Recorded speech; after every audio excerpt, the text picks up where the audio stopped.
All right, welcome everyone to the Analyst Instrumentations sync on the 29th of August 2023. We only have one topic point today, but let's see, it's supposed to become a discussion. Let's see if we can turn it into one. So I think one of the main topics that we've been working on over the last months and milestones has been internal events for quite some time. And we're getting to a point that we're close to being able to deprecate the existing Snowplow and Redis HLL methods and just be able to tell people, okay, please use internal events for everything. At least that's the plan, to be able to do that within this milestone. Now the question is, what we got, what kind of is still open by design is, where are we going from here? We have multiple avenues open for exploring. We have there are existing issues for further things to do. I think there's definitely not a lack of problems to tackle. It's more of a question of what do we want to concentrate on, what do we see as the biggest problems with the solution as it stands now, or as it will be after we finish the current milestone and finish the issues that we're currently working on and concentrating on. What are the biggest things, the biggest roadblocks that we can already foresee from for people using it?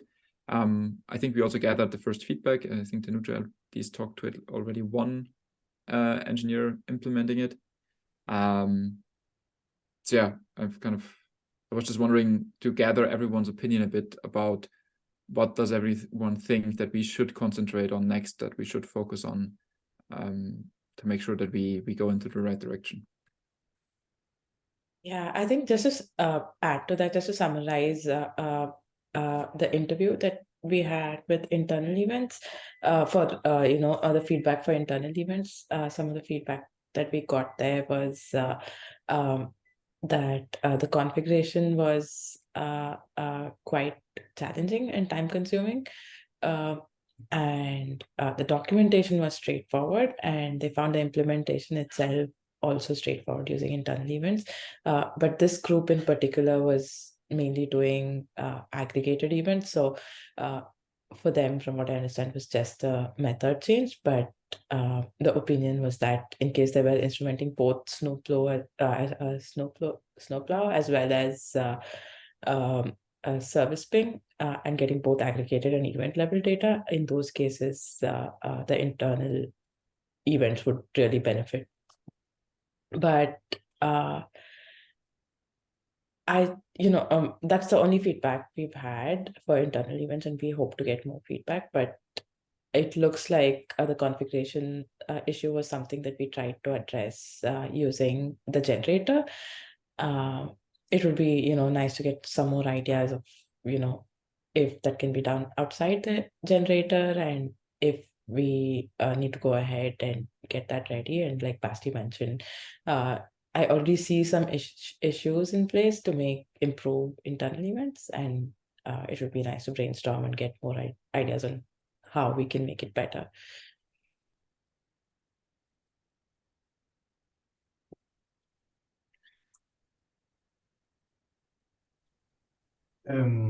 Just I think a comment on the configuration. Just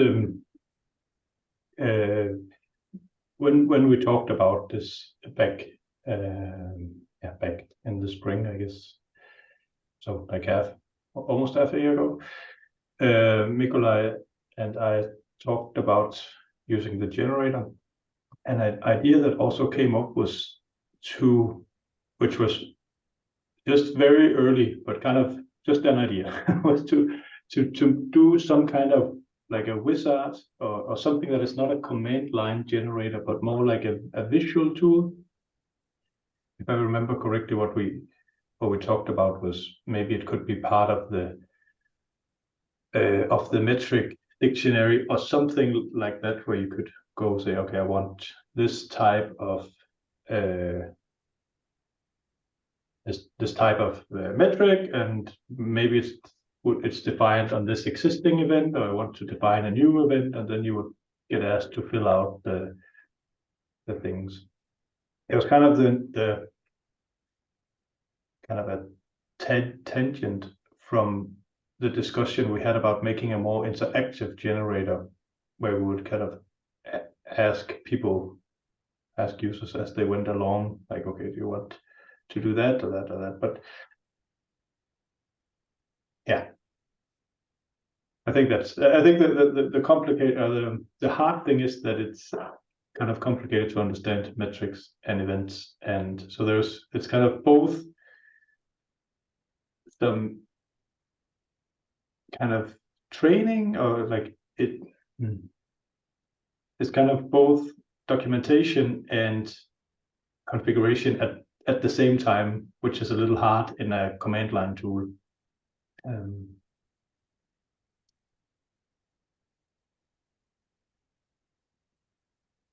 By that you mean with training or documentation, you mean that people need to be educated about, okay, what is an event, what is a metric? Exactly, and I think that's also what we saw when we tried when we get user feedback very early on, like when we just had this super simple Google form. That some people just skip the instructions, and it's kind of hard to, like, you can put many links in the output from the generator, but actually to have people go read through them and or kind of extract the pieces of information they need to successfully make it through these, like entering all this data, because it is quite a bit of data if you both need to configure events and metrics and so on. So yeah, I think what I'm trying to say this was just something we thought about. I think there might be a lot of, or potentially a lot of product development around this side of the product, like making configuration better.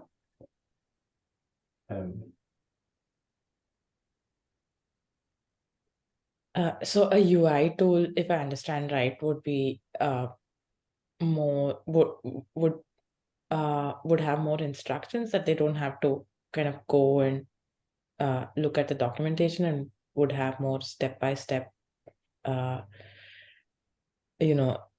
process that they can follow readily. Is that the advantage of having it on a UI tool? I think that would be one thing. I think it's also easier to, like, some of the things are a little bit connected. Let's say you define an event, like kind of the way we currently have it. You define an event and you want to define some properties on that, and then you get to defining your metric. It's like, wait a second, I forgot to define this thing on the event. So then you have to go back to it, which is hard in a command line tool to do. But if you had everything on one screen and you could, I don't know, I'm kind of imagining a little React app or something like that. I don't know. But yeah. Okay. I have no idea if that's the right way to do, but it does seem like there is, at least the feedback we got back then was that it's not so simple just to go through these, I don't know what it is, between maybe 10 and 20 steps, depending on how many events or how many metrics you want to define. I was thinking more about a interactive, like, console command that prompts you for some things. I guess a actual visual user interface. I don't know if it's too much or not. It depends on what we want to ask for, I guess. Yeah, I think one potential advantage of a UI tool, like one thing that we also talked about at some point, was that there might actually be a desire of separating the person setting up originally setting up the event and the metric, and the person implementing the actual call to the event. So what I mean by that is, for example, in the case of, as far as I understand, maybe need to also dig deeper there. In the case of the experimentation teams on growth and so on,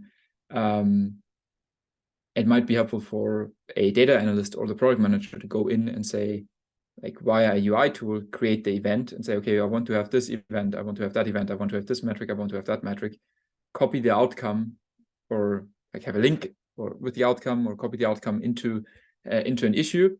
Okay, so that's how the metric definition looks like, that's how the event definition looks like, and that's and as a follow-up out of that, that's how you create the event. And then the actual the engineer just needs to go in and create, like put the line of, okay, please call a track event at the right point, like at the right on the right line, to make sure it gets called at the right point in time, and maybe import the library or something. That's also like an avenue I think we didn't really explore further.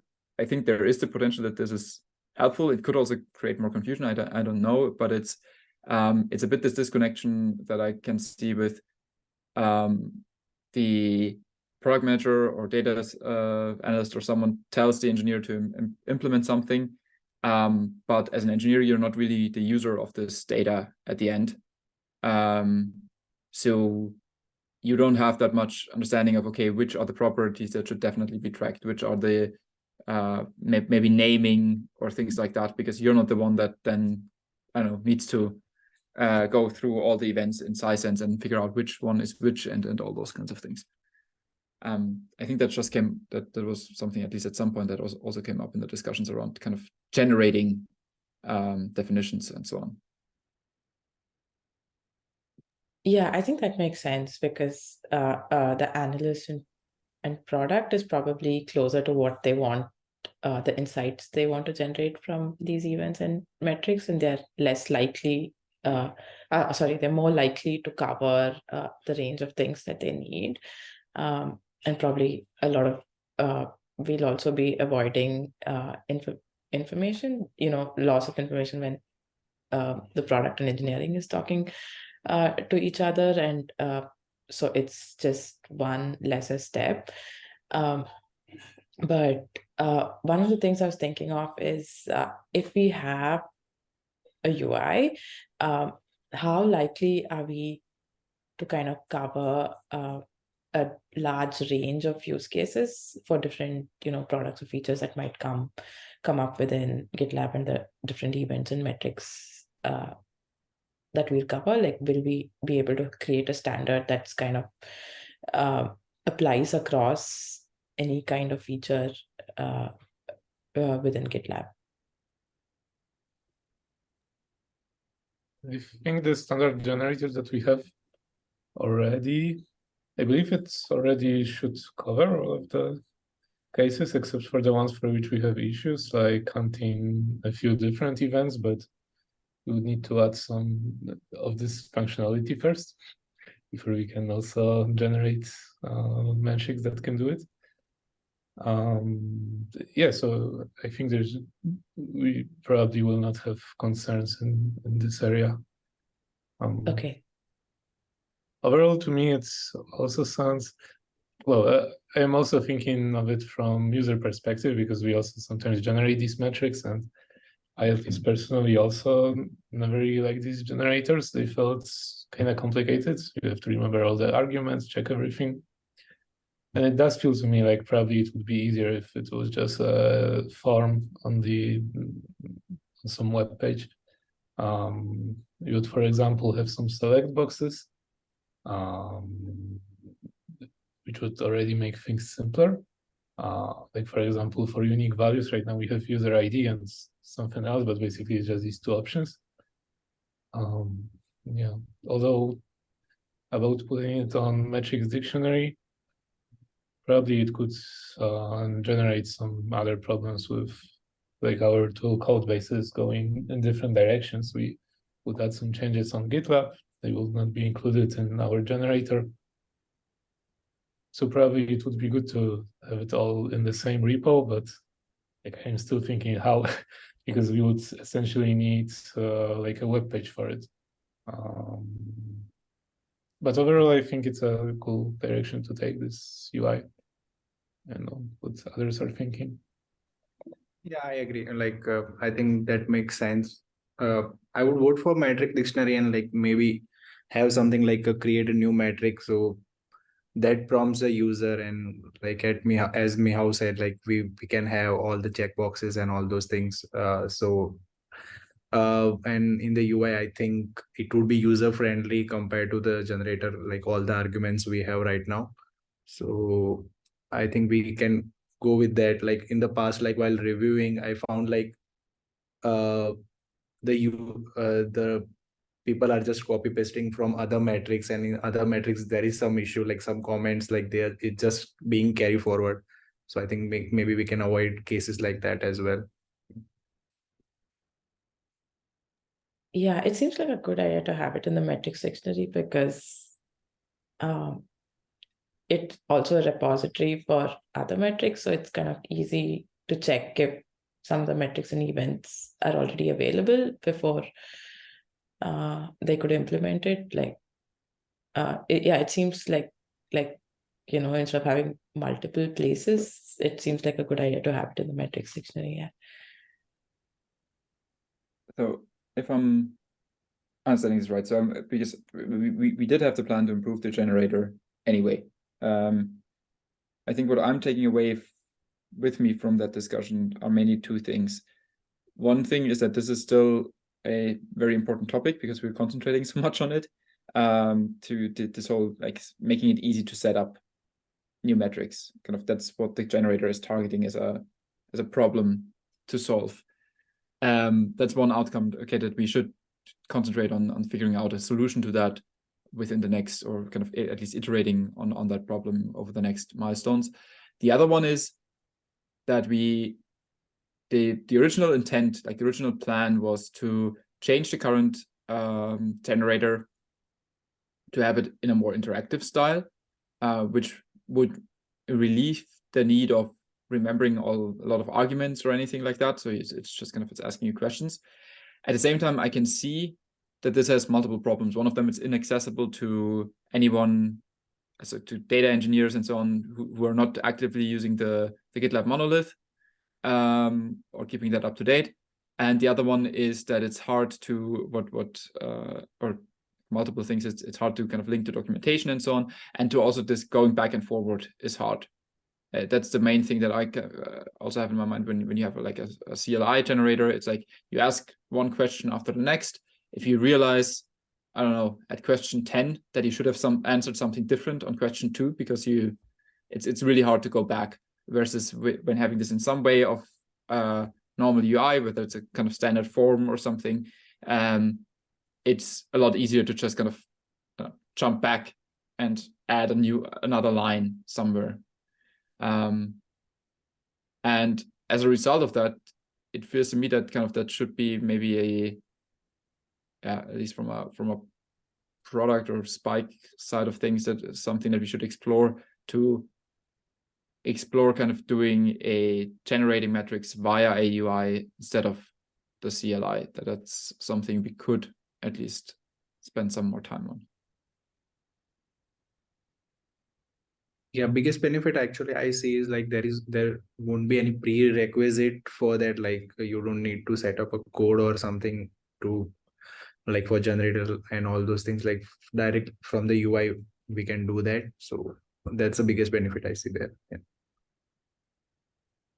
Yeah, for me, I think the big benefit is the readability, because with the comment tool, it's much harder to navigate like what is said where than on just a UI. And for example, when you're going through it for the first time, you can check all the tooltips to see which fields are responsible for what. But in the comments tool, it's like you either see everything about all of the options always, or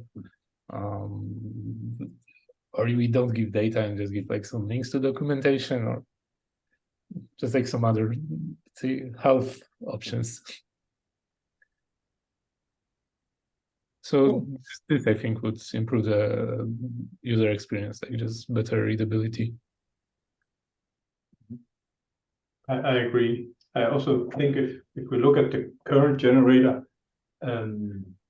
it's very simple, right? Because all this name suggestion stuff that was removed a while back. Right now there is not a whole lot left. I mean, it's mostly asking for input.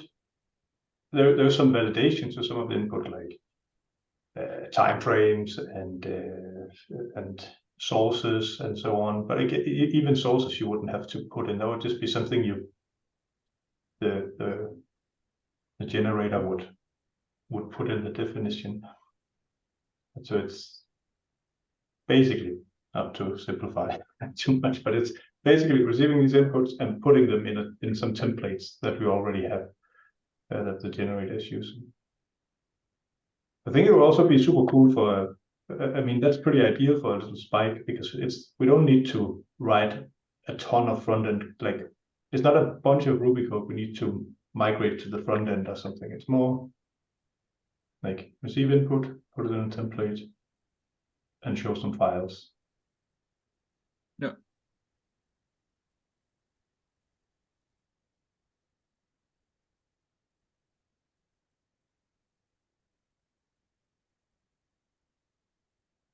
Yeah, I think I mean, we can explore this further than async, but especially kind of if we do a spike there, then also with the aim of then getting again feedback, this is an ideal thing to then, even if it's not 100% working yet, gathering feedback from all over the place of, okay, does this feel easier now to set up? How could you imagine using this, giving it into the hands of, product managers, data analysts, and so on. That could be very interesting. All right. I think it'd be really cool to kind of skip engineering and see if product and analysts can directly instrument features. That would be really awesome. Yeah. Just making developers superfluous. We still need the developers to make it. Just need to write an AI for it then.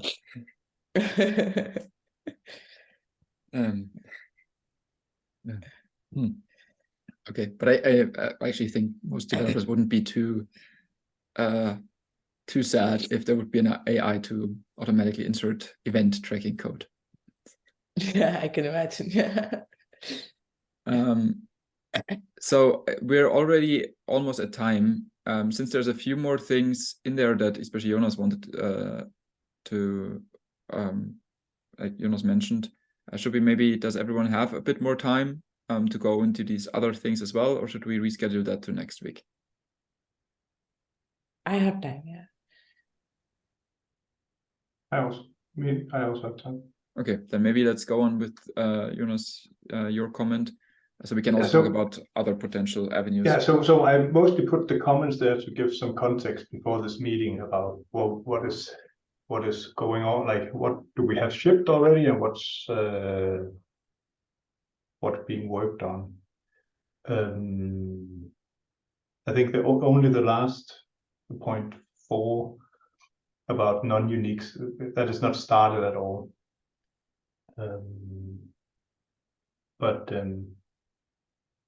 Yeah, I think I mean, what I've seen in feedback is that, and also in reviews, is that it's something people get confused that it's not an option, that they have to switch to all-time counts and kind of count the compute the difference from one period to another to get the number they want. Mm-hmm. Yeah, so it was more for context than for. Then the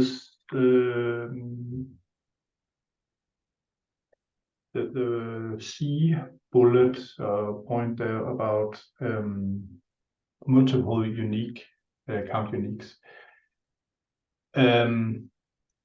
So we have this thing now that when we log events on self-managed in Redis,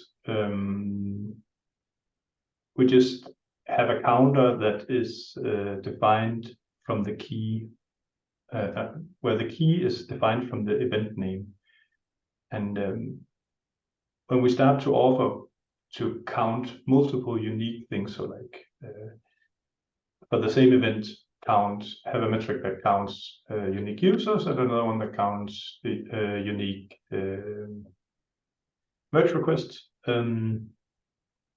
That's a problem. That's something we need to solve in kind of in the legacy code. There's some keys, Redis keys that needs a little extra information in them.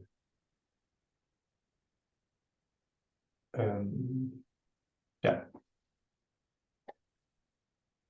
And I mean, the consequence of not doing this is if somebody wants to do it, they would have to kind of invent two different events in two different events and use internal event tracking twice, just call track event twice to do it. That doesn't seem like what you would expect.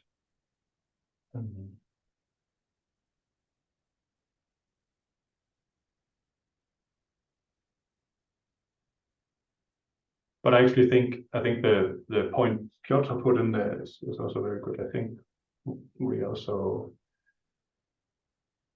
should harvest some of the benefit we get from having this and to simplify our code base when we can.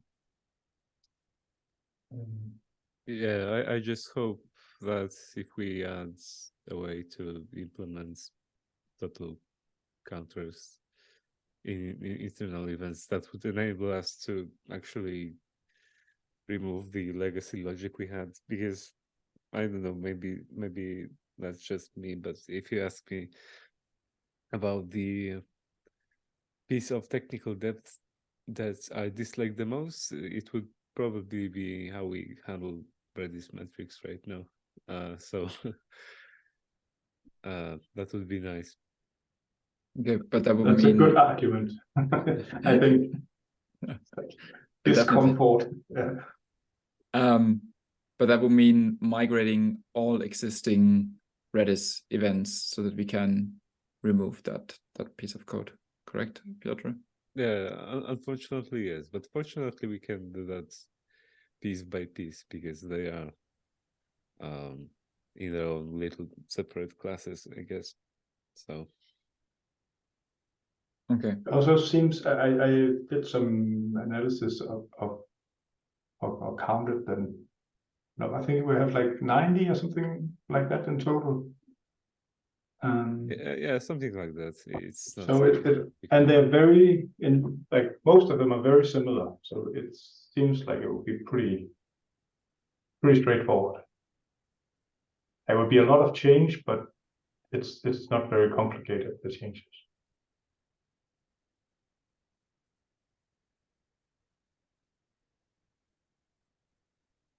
Okay. Yeah, I think that sounds good. I'm just gonna try to write that down as well.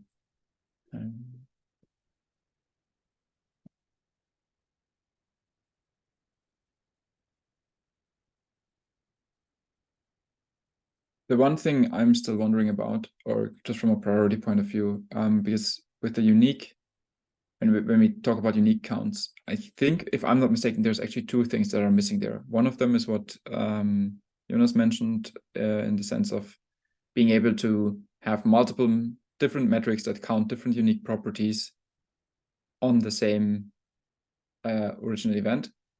The other thing, which we also I don't think have yet, is being able to even count or record arbitrary properties on a specific event, right? Or being able to create a metric on those. I mean, we can count the things, but what we cannot do is even the merge request example, for example, that you brought up, it wouldn't even work yet, correct? That's right. Yeah, that's actually something we didn't mention. I didn't talk about it all. But so that's a different topic. We have basically these super simple events right now with a standard context that has user ID, project ID, and namespace. ID, and that's all we can define metrics on. So even if we added this thing we talked about before without changing that, it wouldn't be very many. We couldn't support this merge request ID. Metric. So it only would allow us to do that on very like on the things in the standard context. So like project, like the main one that I can think of that could be useful is apart from user ID is the project, right? Because namespace that happens automatically for self-managed for SaaS. It's not an issue for self-managed. Merge requests probably, and there might be a bunch of others. But... that we would like to do. That's right. But currently we don't save them anywhere, so we cannot define metrics on them. So there's kind of the second part of adding more fields to the events.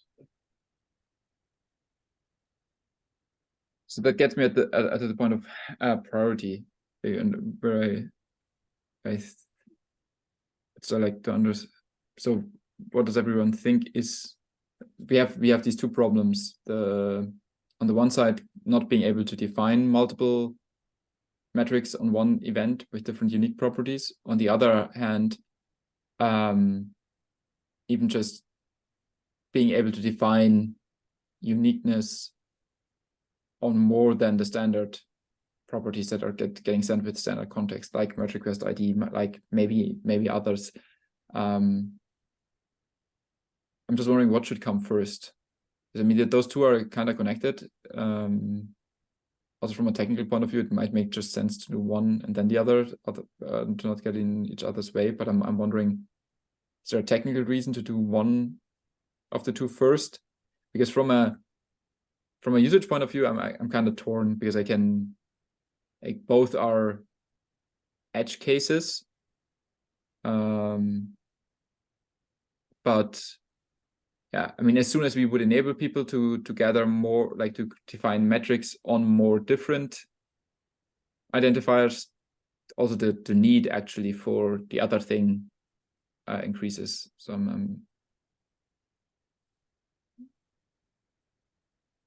I think we can work on them in parallel.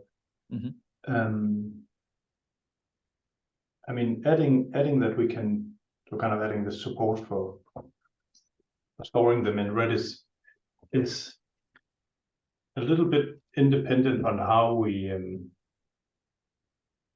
like that is kind of related to storing things that are already in the standard context. The other thing you can kind of frame as adding things that are not in the standard context to events, which would then, when you implement that, also mean that you have to kind of support these extra things in Redis. But I think like generating more complex keys is something we can do in parallel or before. I also think that potentially adding more properties to events could be a much more complicated task than the other one. So maybe we should just kind of do the first one. I kind of get that out and not wait for the other one to be done.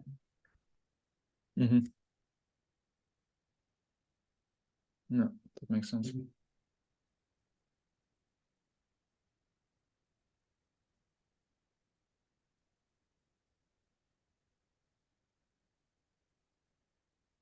All right. So just takeaway for me would be from the discussion where it stands now is we explore the idea around UI to generate events and metrics, however that looks like. I mean, that's still going to be defined.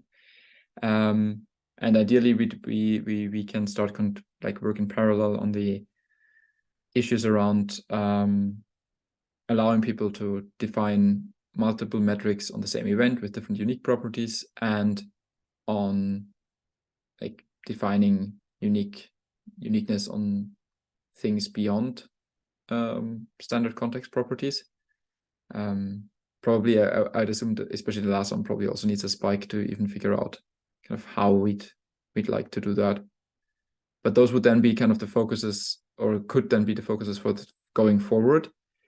I don't think, from my point of view, and please correct me if I'm wrong, from my point of view, none of those prevents us from deprecating already the existing methodologies, like assuming that all the other things that also Jonas mentioned are we're kind of implementing until the end of the milestone. At least from my point of view, that would then not preclude us from just at the end of the milestone or shortly before that, telling people to, okay, please do not use Redis HL, Snowplow events as normal. Like when you implement new events, please use the new system. Yeah, the only thing is that if someone would want to implement events in one of these use cases with like unique attributes or metrics with or events shared across different metrics, they wouldn't be able to do it in the new system if we haven't implemented that yet. Yeah, but both are things that don't happen often. So yeah, and especially the last one, I think, is not even really possible right now. You cannot even right now you cannot define a metric. Oh no, you can. You just implement it yourself. No, I'm wrong. Yeah, it is.